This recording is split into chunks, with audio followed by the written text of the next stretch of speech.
Pessoal, falando de Garota da Moto, nesta quinta nos cinemas. Meu nome é Joana, não sou piloto de corrida, não sou bandido, sou motofretista.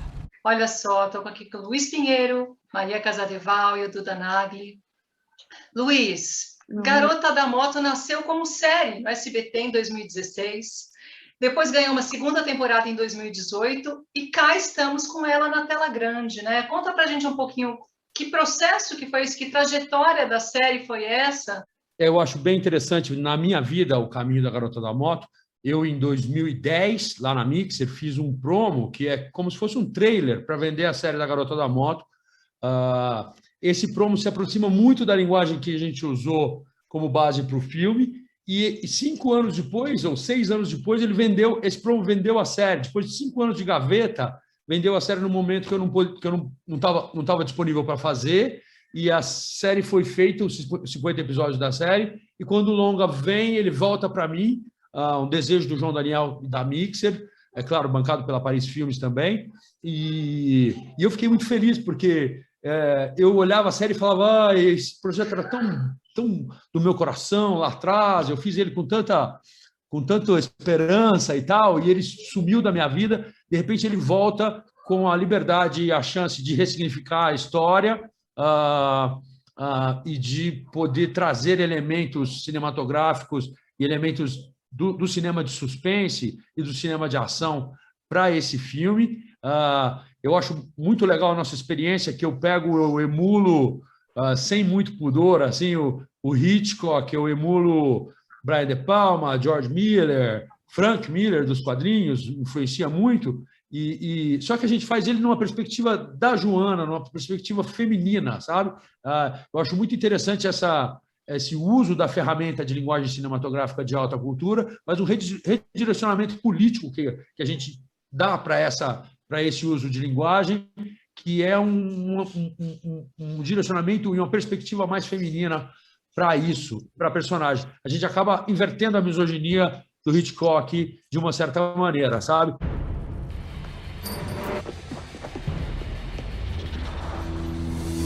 Maria, né? Logo na primeira cena a gente fala, uau, você dá uma voadora, né? Você fala assim, começamos com tudo, né?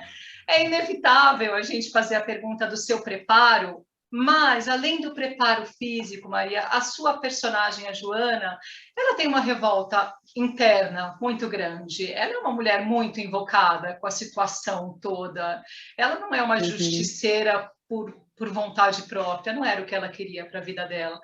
Então, eu fico me perguntando se você teve que dividir esse seu preparo. Primeiro, a parte física, porque você vira uma máquina, é impressionante, é divertido te ver assim. Mas, por outro lado, você tem uma dor que você transmite para a gente. Você coloca isso na tela também. No passado eu tive que fugir. Eu era jovem, meu filho era pequeno, quiseram matar a gente. Então, eu acho que foi uma mistura, assim, de muitas referências, de muitas trocas também com o Luiz. Eu acho que, pensando bem, acho que essa personagem a gente vem construindo ela desde que a gente fez o Lili a Ex juntos, assim, e aí passando pelo Mulheres Alteradas até chegar aqui na Garota da Moto. Eu ouvi muitas vezes o Luiz falando sobre esse projeto, como ele contou, era um projeto muito caro, muito importante para ele, que ele acabou, enfim, e mal não imaginava na época que a gente se conheceu que ele pudesse resgatar.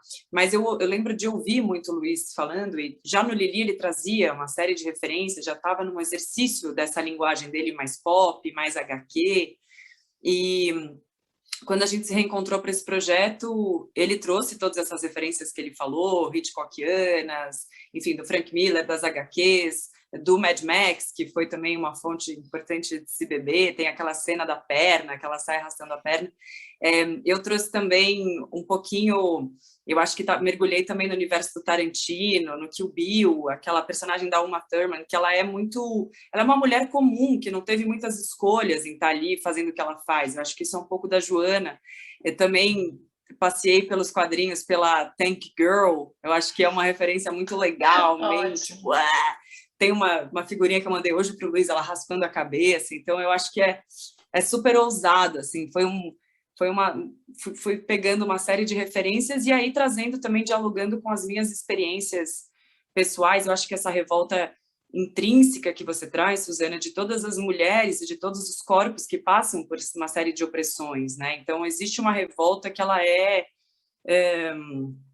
está internalizada mesmo na gente. Eu poderia dizer que a Joana é uma metáfora, né, para essa revolta, uma mulher que não escolheu estar onde ela está, como a maioria de nós não escolhe, né, e passa por uma série de violências estruturais, violências domésticas no ambiente de trabalho, violências sociais e físicas também, que não escolheu estar naquela situação e que lida com aquela situação com as ferramentas que tem a seu alcance. Tá cheio de violência, de injustiça, de crueldade. Mas eu não consigo ver uma covardia, saber que eu posso fazer alguma coisa e não fazer nada.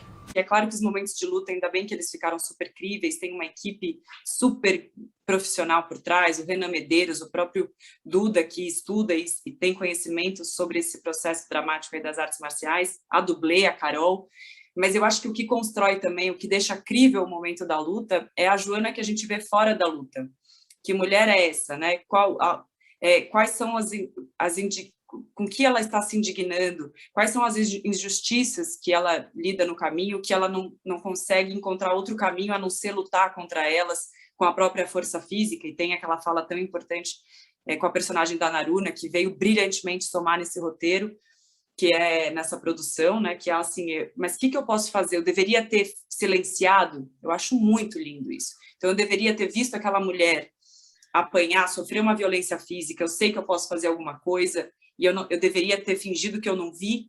Então, quais são eu acho que esse diálogo simples, ele propõe uma reflexão profunda. Quais coisas a gente está fingindo que a gente não vê, mas que a gente teria alguma ferramenta para lidar com essa situação ou para transformá-la de alguma maneira?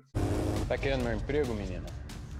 Souberem qualquer um chega e desmonta nosso esquema, como é que fica? A gente vai para o Duda, né? Que, olha, você está numa fria, porque a gente não demora muito para descobrir que o seu personagem não é um cara do bem. Isso não é nenhum spoiler, porque isso a gente já, na primeira olhadinha só para a câmera, falou, então tá bom, vamos prestar atenção nesse cara aqui. É um spoiler que foi plantado no próprio trailer, né? No trailer já tem ali um...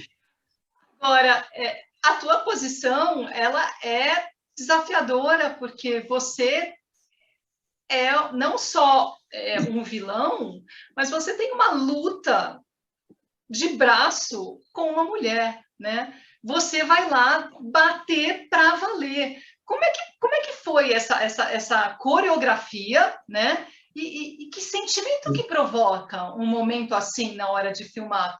Eu brinco que eu fui cercado por mulheres desde sempre, porque, no caso, meus pais se separaram muito cedo e eu fui muito mais criado dentro do universo da minha família materna.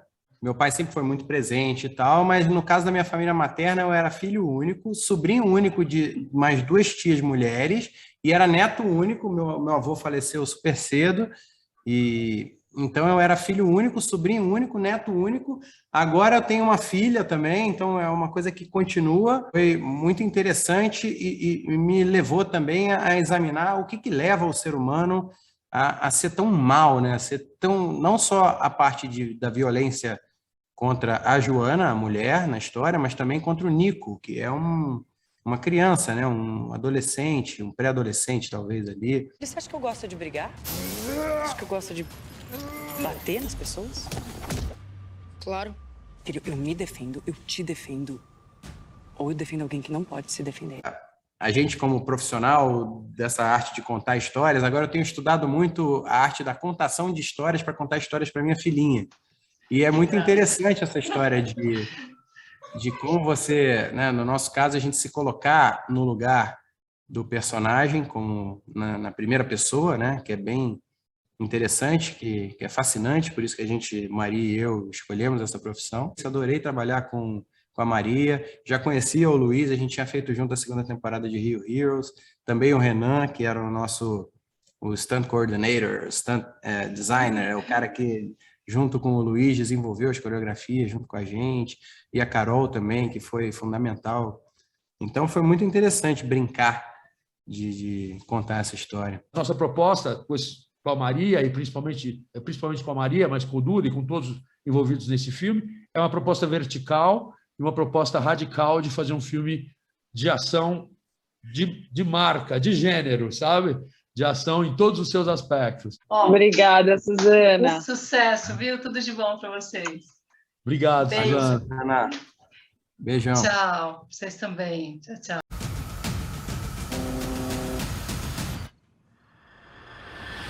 Garota da Moto.